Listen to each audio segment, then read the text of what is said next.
Hello বন্ধুরা, কেমন আছেন সবাই? আশা করি সবাই ভালো আছেন। তো নতুন আরেকটি রিঅ্যাকশন ভিডিওতে আপনাদের সবাইকে স্বাগতম জানাচ্ছি। আর এখন আসলে যে ভিডিওটি দেখবো সেটি হচ্ছে এবারে ঈদের অন্যতম সেরা একটি ছবি, দাগি। তো দাগি মুভি এক্সপ্লেইন চলে এসেছে ইউটিউবে, আর সেটা প্রচুর মানুষ দেখেও ফেলেছেন। তো ভাবলাম যে এই ভিডিওটি একটু রিঅ্যাকশন করে নেই। আর দাগি নিয়ে তো আসলে অনেক কথাই হয়েছে, অনেক আলোচনা হয়েছে। আমিও অনেক ভিডিও আসলে দাগি নিয়ে করেছি। তো ভাবলাম যে জঙ্গলির রিঅ্যাকশনটা অলরেডি আমি করে ফেলেছি, তো ভাবলাম যে দাগি কেন বাদ যাবে। তো দাগির মুভি এক্সপ্লেনটিও আসলে করে নেই। তো যাই হোক, আমি তার আগে অবশ্যই বলে নিচ্ছি, যারা এখনো দাগি দেখেন নাই তারা এই ভিডিওটি দেখবেন না, কারণ এই ভিডিওতে স্পয়লার আছে। তো যাই হোক, আসলে যদি আপনারা কেউ মনে করেন যে সিনেমা হলে গিয়ে দেখবেন, তাহলে এখানে আসলে না দেখাটাই ভালো হবে, কারণ এখানে হয়তো আপনার সেই সিনেমা হলে দেখার স্বাদ কিছুটা হলে নষ্ট করে দিতে পারে। আর যারা মনে করেন যে আগে সিনেমার কিছু খোঁজ খবর নিয়ে তারপরে সিনেমা হলে গিয়ে ছবি দেখেন, তারা তো তাদেরকে স্বাগতম, আপনারা দেখতে পারেন। আর এই ভিডিওটি হচ্ছে 16 মিনিটের ভিডিও। তো বুঝতেই পারতেছেন 16 মিনিটে আসলে সম্পূর্ণ একটি মুভিকে সেইভাবে এক্সপ্লেন করা সম্ভব না। তো তারপরে মনে করেন যে যারা সিনেমা হলে গিয়ে দেখতে পারেন নাই, যারা মুভি এক্সপ্লেন দেখতে পছন্দ করেন, আপনারা নির্দ্বিধায় দেখতে পারেন। মনে করেন যে দুধের স্বাদ গুলে মিটবে আর কি, এইরকমই। তো যাই হোক, আসলে সবচেয়ে গুরুত্বপূর্ণ যে কথাটি সেটি হচ্ছে গিয়ে যারা সিনেমা হলে গিয়ে ছবিটি দেখবেন, আমি আবারও বলতেছি, আপনারা আসলে দয়া করে এই ভিডিওটি দেখবেন না। তো যাই হোক, আর কথা না বাড়িয়ে চলুন আমরা দাগি মুভি এক্সপ্লেনটি দেখে নেই। পাওয়া সিনেমাগুলোর মধ্যে ২ নম্বরে আছে দাগি। এটি আফরান নিশোরও দ্বিতীয় সিনেমা। ওর প্রথম সিনেমা ছিল সুড়ঙ্গ। সেটা তো বন্ধুরা, আমি আরেকটি কথা বলে নিই, সেটি হচ্ছে গিয়ে আমি এই ভিডিওটি দেখতেছি সিনেফ্লিক ইউটিউব চ্যানেল থেকে। তো আমি লিঙ্ক দিয়ে দিব, চাইলে আপনারা সেখান থেকেও দেখে নিতে পারেন।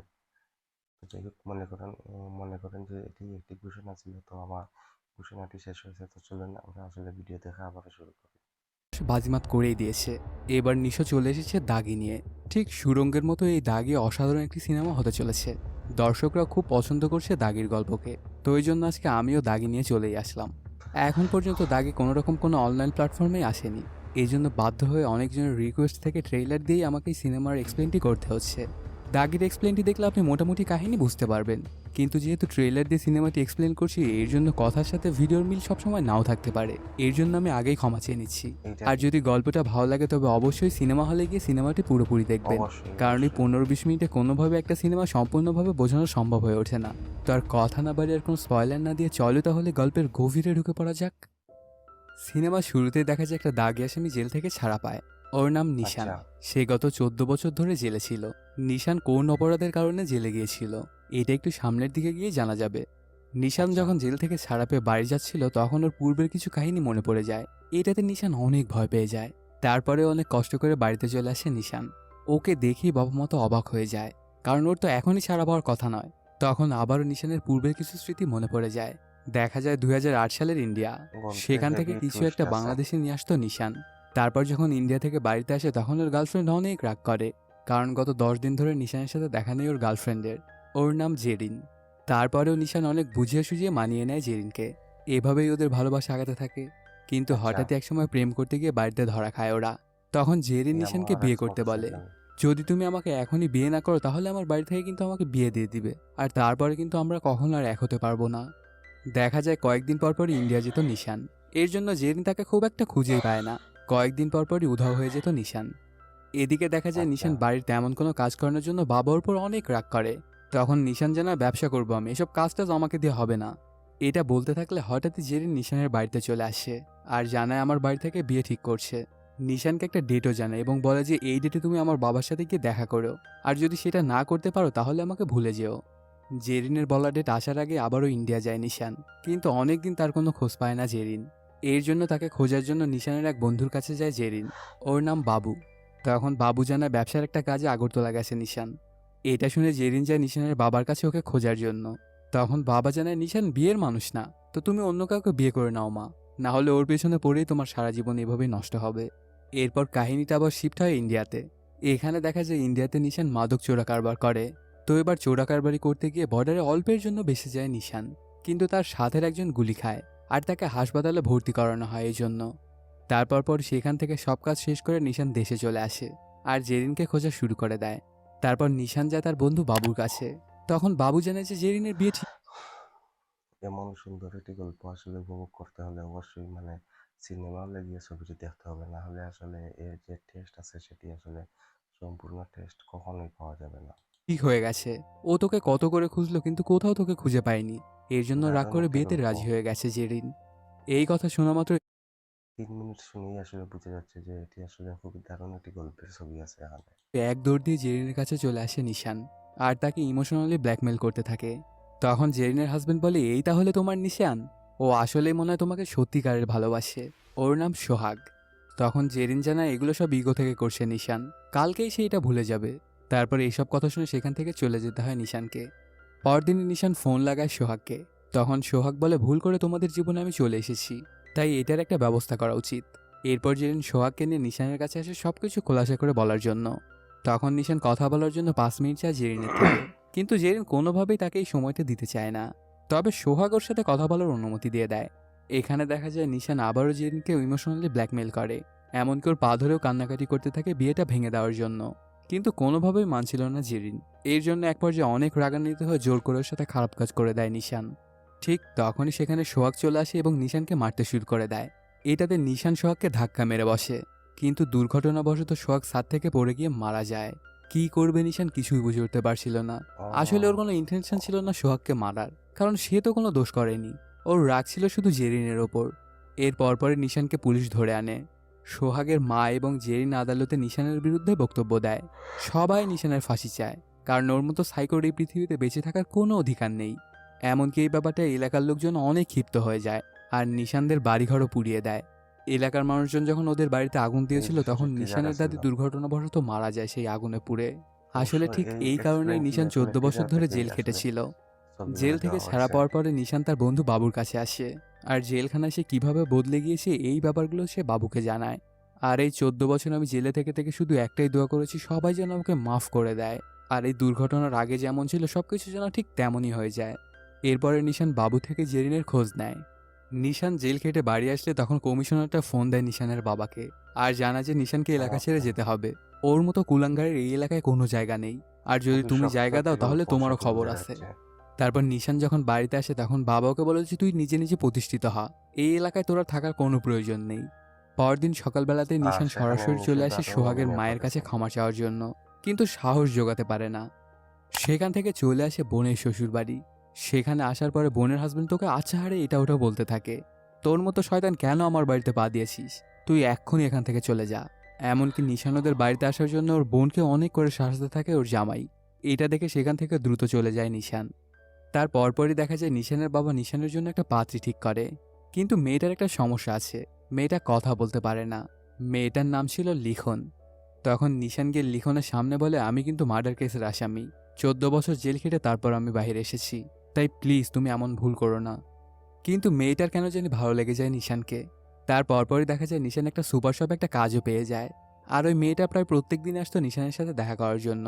আর সেখানে এসে মেয়েটা টেক্সটের মাধ্যমে জানায়, আমি আপনার সব অতীত জানি, আমারও আরেকটা জায়গায় বিয়ে হয়েছিল, সেই আচ্ছা, ছেলেটা অনেক টাকা লোভী ছিল, টাকা নিয়ে পালিয়ে গেছে, এই জন্য আপনাকে বিয়ে করতে আমার কোনোই সমস্যা নেই।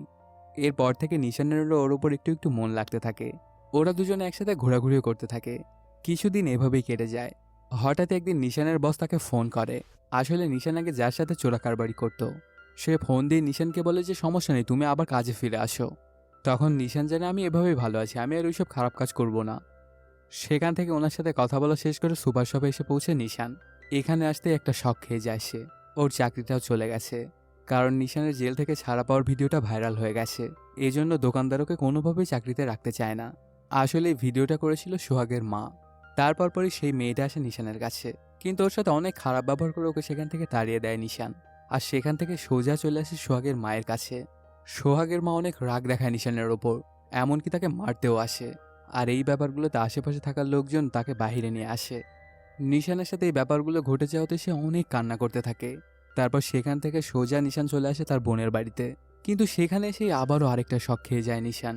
ওর বোনের জামাই ওর বোনকে অনেক মারধর করেছিল, তাও আবার নিশানেরই জন্য। তারপর সেখান থেকে অনেক মন খারাপ করে বাড়ির উদ্দেশ্যে রওনা দেয় নিশান। রাস্তায় আসলে দেখতে পায় লোকজন নিশানের ফাঁসি দেওয়ার জন্য মিছিল করছিল। এটাতে আরও এটা মন কি খারাপ জায়গা হয়ে যায় দেখা যায় নিশানের। দেখা সেখান দেখা থেকে বাড়ি গিয়েছিল? চলে আসে নিশান। বাবা তাকে দেখা মাত্রই কষে একটা চর বসিয়ে দেয়। তারপর ওদের বাড়িতে ওদের গ্রামের নিশানের কমিশনার বাবা চলে আসে। সম্ভবত গাজী তখন বাবা জাকের। জিজ্ঞেস করে, কেন তুই সোহাগের মায়ের কাছে গিয়েছিলি? নিশান জানায়, মাফ চাইতে গিয়েছিলাম। ওনার ছেলেকে আমি মেরে ফেলেছি, তো এইটুকু তো ওনার পাওনাই আছে। তখন কমিশনার ও বলে ওঠে যে সবাই বলছে যে তুই ওনাকে মারতে গিয়েছিলি। এই জন্য তোর জন্য এটাই ভালো হবে, তুই এই গ্রাম ছেড়ে তুই চলে যা দূরে কোথাও। আর অন্য কোনো উপায় না থাকায় নিশান ওই এলাকা ছেড়ে চলে যেতে চায়। তখন বাবা বলে, তুই রাজশাহী চলে যা, লিখনকে গিয়ে বিয়ে কর, আর একটু শান্তিতে থাক। পরদিনই রাজশাহী চলে আসে নিশান। তারপর পরই সেখানে লিখনও চলে আসে। ওদের মধ্যে আস্তে আস্তে খুব ভালো সম্পর্ক হতে থাকে। এমনই একদিন ওরা দুজনে ঘোরাঘুরি করার পরে নিশান দূর থেকে দেখতে পায় জেরিনকে। এটাতে সে অনেক অবাক হয়ে যায়। সাথে সাথেই নিশান ফোন দেয় বাবুকে এবং জানায় যে জেরিনকে দেখলাম আজকে, ওর সাথে একটা মেয়েও আছে। তখন বাবু বলে, এখন তুই শুধুমাত্র লিখনকে নিয়ে চিন্তা কর, জেরিনকে নিয়ে আর তোর ভাবা লাগবে না। কিন্তু নিশানের মন তো শুধু জেরিনের দিকেই। তাই লিখনের বাড়িতে না ঢুকে খুঁজতে থাকে জেরিনকে। অনেক খোঁজাখুঁজি করতে থাকে নিশান, কিন্তু কিছুতেই সে পাচ্ছিল না ওদেরকে। একটা গলিতে যখন নিশান হাঁটছিল তখন হঠাৎই কয়েকজন এসে উঠিয়ে নিয়ে যায় ওকে। তারপর নিশানের যখন জ্ঞান ফিরে তখন সে দেখতে পায় তার আগের বস্তাকে উঠিয়ে নিয়ে এসেছে। ওর নাম রবি। এরপর নিশানকে রবির বাড়িতে নিয়ে আসলে সে দেখতে পায় ওই পিচ্চি মেয়েটাকে, যাকে সে জেরিনের সাথে দেখেছিল। এটা দেখে অনেক অবাক হয়ে যায় নিশান। তখন রবি জানায়, ওইটা আমার সৎ মেয়ে, আমারও একটা ছেলে আছে। ঠিক তখনই সেখানে এসে পৌঁছে জেরিন। তখন নিশানের আর বুঝতে বাকি থাকে না যে রবি জেরিনকে বিয়ে করেছে। আমরা এটাতে শুধু অনেক গল্পটা বড় শক শুনতেছি, খেয়ে যায় আসলে নিশান। তারপর সিনেমার পরে কোনো দৃশ্য বা সিনেমার কোনো দৃশ্য বা কোনো ক্লিপ আসলে দেখা যাচ্ছে না, টিজারে যেগুলো আছে সেগুলো দিয়ে আসলে এই এক্সপ্লেনটা করা হচ্ছে। নিশানকে ফোন দেয় তার আগের বস রঞ্জিত।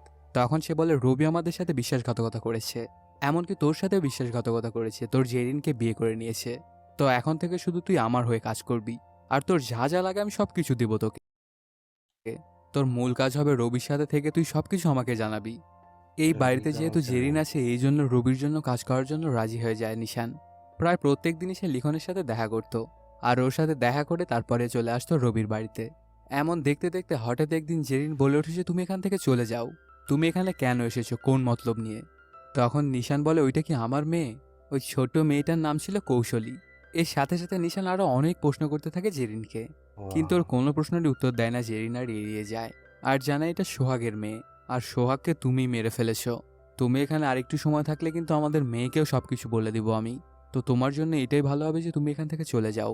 কিন্তু নিশান বলে, সোহাগের মৃত্যুটা শুধুই একটা অ্যাক্সিডেন্ট ছিল, আমার কোনো রকম কোনো ইন্টেনশন ছিল না ওকে মারার। তারপরেও জেরিন ওর কোনো কথাই শোনে না আর ওকে ওইখান থেকে চলে যেতে বলে। তারপর পরে রবি নিশানকে জিজ্ঞেস করে যে, রঞ্জিত কি তোমাকে ফোন করেছিল? নিশান বলে, না, আমাকে ফোন কেন করবে? তারপরেও রবি একটা প্ল্যান করে বসে, আর নিশানকে ব্যবহার করে রঞ্জিতের সাথে তার সব সমস্যার সমাধান করে নিতে চায়। আর এই জন্যে নিশান রঞ্জিতকে ফোন লাগায়। এরপরে রবি রঞ্জিতের সাথে কথা বলে এবং ওকে বাংলাদেশে আসতে বলে সবকিছু ঠিক করে নেওয়ার জন্য। ওইদিকে জেরিন রবিকে জিজ্ঞেস করে যে, নিশান এখানে কেন, ওকে তুমি এখানে কেন এনেছো? তখন রবি বলে যে, কৌশলীর বাবা নিশান কিনে এটা জানার জন্য ওকে আমি এখানে এনেছি, কারণ তুমিও জানো না যে আসলে কৌশলীর বাবা কে। তারপর আর কথা না বাড়িয়ে সেখান থেকে চলে যায় জেরিন। পরদিন সকালবেলাতে কৌশলী সাইকেল চালানো শিখছিল, আর এই ব্যাপারটা দেখে নিশান এসে ওকে হেল্প করতে থাকে। ওরা দুজনে অনেক মজমাস্তি করছিল। ঠিক তখনই সেখানে রবি চলে আসে এবং কৌশলীকে সাইকেল চালানো শেখানোর নাটক করতে থাকে, কিন্তু আসলে সে কৌশলীকে ব্যাড টাচ করছিল। কিছুক্ষণের মধ্যে গল্পের ব্যাপারটা অনেক বুঝতে গভীরে পারে চলে নিশান এবং যাচ্ছি ওকে আমরা। থামায়। এরপর থেকে কৌশলীকে স্কুলে নিয়ে যাওয়ার দায়িত্ব পড়ে নিশানের কাঁধে। তখন নিশান ওকে স্কুলে নিয়ে যেতে থাকলে বিভিন্ন কথাবার্তা জিজ্ঞেস করতে থাকে কৌশলী। তারপর নিশান কৌশলীকে একটা বাঁশি কিনে দেয়, আর বলে, এটাতে তুমি ফু দিলে আমি চলে আসবো তোমার কাছে। তারপর সেদিন কৌশলীকে নিয়ে চলে আসে নিশান। তখন জেরিন বলে, স্টাফরা বাড়ির বাইরে থাকে, ঘরের মধ্যে ঢোকার কোনো পারমিশন নেই। তারপর আবারও জেরিন নিশানকে সেখান থেকে চলে যেতে চায়। তখন নিশান বলে, আমার যাওয়ার কোনো রাস্তাই খোলা নেই, আর কৌশলী যদি তার মেয়ে হয়েও থাকে তারপরেও সে তাকে নিবে না, কারণ দাগি আসামির সাথে ভালো মানুষ থাকলেও তাকে সবাই দাগি আসামি মনে করবে। আর এই জন্য আমার কেউ নেই, কারণ আমি দাগি। আর এখানে এসে আমি আমার জীবনে বেঁচে থাকার একটা আশা খুঁজে পেয়েছি, প্লিজ আমার থেকে তুমি এটা ছিনিয়ে নিও না। আমি আমার জীবনের শেষ রক্তবিন্দু দিয়ে হলেও কৌশলীকে আমি প্রোটেক্ট করে যাব। এরপর থেকে কৌশলীর সাথে খুব সুন্দর সুন্দর মুহূর্তে কাটাতে থাকে নিশান। তারপর পরে নিশান বাবুকে কল দিয়ে বলে যে, কৌশানী আমারই মেয়ে, কিন্তু সে তার মায়ের সাথেই থাকবে, আমি শুধু দূর থেকেই দেখে যাব। এমন চলতে থাকলে হঠাৎ একদিন কৌশালী তার দাদিকে ফোন দেয়, মানে সোহাগের মাকে কল দিয়ে জানায় যে দাদি, আমার একটা ভালো বন্ধু হয়েছে এখানে, ওর নাম নিশান। নিশানের কথা শুনে একদম অবাক হয়ে যায় সোহাগের মা। তারপর এমনভাবে কেটে যায় আরও অনেক দিন। সেদিন তোমাকে আমি আসতে বলেছিলাম বিয়ের কথা বলার জন্য আমার বাবার সাথে, কিন্তু তুমি আসলে না কেন? যদি সেদিন তুমি আসতে তাহলে এই দিনগুলো আমাদের কারোরই দেখতে হতো না। তখন নিশান জানায়, ভেবেছিলাম একটা বড়সড় দান মেরে আসবো, আর সারা জীবনের মতো ওই কাজ আমি সেরে দেব। এরপর আরো অনেক কথা বলে জেরিনকে। এত কিছু শোনার পরেও জেরিন রবিকে বলে যে নিশান যেন আর না খুব আসে বেশি আমাদের হাই বাড়িতে। পাইতেছে আসলে, ঠিক এখন রাত তখনই 4টা সেখানে 4টা, কৌশলীর আমি দাদিও এখনো চলে ঘুমাই আসে। নাই। তিনি এসে কৌশলীকে জানায় যে তোর বাবাকে নিশানি মেরেছে, তো ওর থেকে তুই দূরে দূরে থাকবি। পরদিনই রবি নিশানকে নিয়ে চলে আসে রঞ্জিতের সাথে দেখা করার জন্য। আসলে রবি রঞ্জিতকে মিটিংয়ে এনেছিল ওকে মারার জন্য। তাই তো ওরা দুজন মুখোমুখি হলে স্নাইপার দিয়ে মারতে থাকে রঞ্জিতের লোককে। ওর লোকজনকে মারতে থাকলে রঞ্জিত গিয়ে নদীতে ঝাঁপ দেয়। আর এই রঞ্জিতকে মারার দোষটাও চাপিয়ে দেয় নিশানের ঘাড়ে। তারপর রবি নিশানকে বলে, তোকে প্ল্যান করে এখানে এনেছি, রঞ্জিতকে মেরে দেবো আমি, কিন্তু দোষটা যাবে তোর ঘাড়ে। এটা বলেই নিশানকেও মারতে গেলে সে কোনো রকমে নদীতে ঝাঁপ দিয়ে বেঁচে যায় ওর হাত থেকে। এদিকে দেখা যায় রবি যে রঞ্জিতকে মেরেছে এটা উপরমহলে সবাই জেনে যায়। এটাতে রবি অনেক ভয় পেয়ে যায় এবং আন্ডারগ্রাউন্ড হয়ে যায়। কিন্তু ঝামেলাটা বাধে কৌশলী হারিয়ে যাওয়াতে। আসলে কৌশলীকে রবির মেয়ে ভেবে রঞ্জিতের লোকের ওকে উঠিয়ে নিয়েছিল। আর এই ব্যাপারটা দূর থেকে দেখেছিল নিশান। দেখা যায় রঞ্জিত এখনো মারা যায়নি, সে কোনোভাবে জীবিতই আছে। তারপর পরে রঞ্জিত ফোন দেয় রবিকে এবং বলে যে তোর পরিবারকে আমি একদম জানে মেরে ফেলবো। এটা শুনে পালানোর পথ খুঁজতে থাকে রবি। ওর এখন একটা কথাই মনে আসছিল, নিজে বাঁচলে বাপের নাম। সে সময় হঠাৎই সেখানে জেরিন চলে আসলে ওকে মারতে থাকে রবি। ঠিক তখনই সেখানে নিশানা চলে আসে আর রবিকে মারধর করতে থাকে। সাথে বলে, রঞ্জিতকে দেওয়া টাকাগুলো তুই দে। রবি দিতে চায়, সাথে নিজের ছেলের জন্য প্রাণ ভিক্ষা চায়। তোর ছেলের মুখের দিকে তাকিয়ে রবিকে ছেড়ে দেয় নিশান। সাথে ওর ছেলের বিদেশে যাওয়ার বন্দোবস্ত করে দেয়। এরপর জেরিনকে সাথে নিয়ে কৌশলীকে মুক্ত করতে যায় নিশান। টাকা নিয়ে স্টেশনে আসলে নিশানকে ফোন দেয় রঞ্জিত। রঞ্জিত ধরেই নেয় তাকে মারার প্ল্যান করেছিল নিশান। সে সময় নিশান জানায়, কৌশলী আমার মেয়ে, আর রবি এই সব কিছু করেছে, আর আমি টাকা নিয়ে আসছি। তুই টাকা নিয়ে আয় আর কৌশলীকে ছাড়িয়ে নিয়ে যা, কিন্তু তুই বাঁচতে পারবি না, তোকে মরতেই হবে। নিশান নিজের জীবন দিয়ে হলেও কৌশলীকে বাঁচাতে চায়। তখন জেরিন জানায়, কৌশলী তোমার মেয়ে না। প্রথমে আমিও ভেবেছিলাম ও তোমারই মেয়ে, এর জন্য আমি ডিএনএ টেস্ট করাই, কিন্তু ডিএনএটা তোমার সাথে ম্যাচ খায় না। কথাটা শুনে অনেক কষ্ট পেয়ে যায় নিশান। বেঁচে থাকার শেষ সম্বলটুকুও কিনা অন্যের। তারপর কিছুক্ষণ ভাবার পরে নিশান সিদ্ধান্ত নেয় নিজের জীবন দিয়ে হলেও কৌশলীকে সে বাঁচিয়ে আনবে। তাই টাকা নিয়ে রঞ্জিতের কাছে চলে আসে নিশান।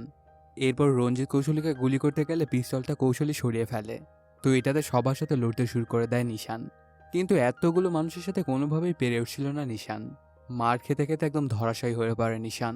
তখন রঞ্জিত এসে বলে, তোর মেয়েকে আমি ইন্ডিয়া নিয়ে যাব, সবাই সেখানে তোর মেয়েকে পেয়ে একদম সিরে খাবে। এরপর কৌশলীকে রঞ্জিত বর্ডার দিয়ে নিয়ে যেতে থাকলে নিশান সেখানে এসে আগুন জ্বালিয়ে দেওয়ার মধ্যে দিয়ে প্রতিরোধ করে। ওয়াও! তারপর বিজেপির গুলিতে সেখানে থাকা সবাই মারা যায়, শুধু বেঁচে যায় নিশান আর কৌশলী। তারপর দারুণ ওকে নিয়ে জেরিনের একটি কাছে অ্যাকশন চলে আছে আসে এখানে। নিশান। আর সেখানে এসে নিশানও মৃত্যুর কোলে ঢলে পড়ে, কারণ একটা গুলি নিশানের গায়েও লেগেছিল। ঠিক মৃত্যুর আগ মুহূর্তে জেরিনের কাছ থেকে মাপ চাইতে থাকে নিশান। আর এরাতে অনেক ইমোশনাল হয়ে জেরিন ওকে মাফ করে দেয়। ঠিক তখনই সেখানে সোহাগের মা একটা ভ্যান নিয়ে চলে আসে। আসলে উনিও নিশানকে হাসপাতালে নিয়ে যেতে চাইছিল। এর মাধ্যমে বোঝা যায় সোহাগের মাও নিশানকে মাফ করে দিয়েছে। আসলে কৌশলী তার নিজের মেয়ে না এটা জানার পরেও তার নিজের জীবন বাজি রেখে ওকে বাঁচাতে গিয়েছিল নিশান। এর জন্য সোহাগের মাও ওকে মাফ করে দেয়। আস্তে আস্তে মৃত্যুর কোলে ঢলে পড়ে নিশান। আর এর মাধ্যমেই শেষ হয়ে যায় সিনেমাটি। এই সিনেমার কাহিনীটি যদি তোমাদের ভালো লেগে থাকে তবে অবশ্যই প্রেক্ষাগৃহে গিয়ে সিনেমাটি পুরোপুরি দেখবে। আমার দেখা বাংলাদেশের one of the best emotional drama এই দাগি। আর সিনেমা হলে গিয়ে যখন তোমরা এই সিনেমাটা দেখবে তখন চোখের পানি কোনো মতেই ধরে রাখতে পারবে না। তো বন্ধুরা, কেমন লাগলো আজকের এই এক্সপ্লেনটি জানাতে কমেন্ট করো। আর যদি এখনও চ্যানেলটি সাবস্ক্রাইব না করে থাকো তাড়াতাড়ি সাবস্ক্রাইব করে নাও। দেখা হচ্ছে নতুন কোনো ভিডিওতে। Till then, সায়োনারা। বন্ধুরা, আসলে প্রথমেই একটি কথা বলে নিই, সেটি হচ্ছে উম, একটি কথা আছে যে বন্যেরা বনে সুন্দর। তো আমি এই কথাটিকে এভাবে বলতে চাই যে বন্যেরা বনে সুন্দর আর মুভি সুন্দর সিনেমা হলে। কেন বললাম এই কথাটি? এত সুন্দর একটি মুভি আমরা আসলে এখনো সিনেমা হলে দেখি নাই। যারা দেখি নাই তো তাদের আসলে, যারা সিনেমাকে পছন্দ করে এবং এরকম ইমোশনাল স্টোরি পছন্দ করে, তো তাদের অবশ্যই এই মুভিটি সিনেমা হলে গিয়ে দেখা প্রয়োজন। আর